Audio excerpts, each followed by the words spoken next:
Amigos, o Salmo 91, versículo 5 diz: não temerás espanto noturno. Não pode temer.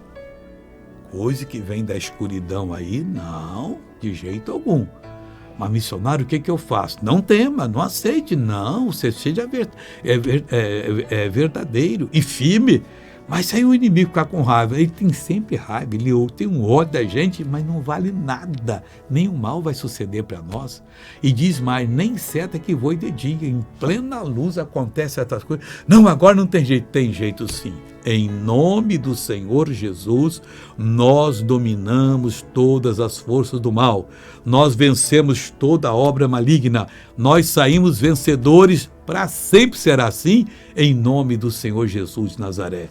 Receba a bênção do Senhor agora, fique firme, porque Deus já lhe abençoa em nome de Cristo, o grande vencedor dos céus e da terra.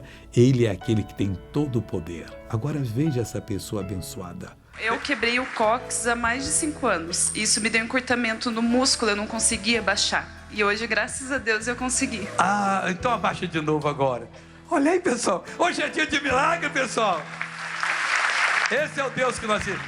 Vamos agora orar em nome daquele que tem todo o poder. Pai, em nome de Jesus, nós chegamos contra todo o mal que atinge essa pessoa que está orando comigo e a família dela. E eu repreendo agora e digo, diabo, tira a mão dessa vida, saia, vai embora com todo o mal e da família também. Em nome de Jesus, Deus te abençoe.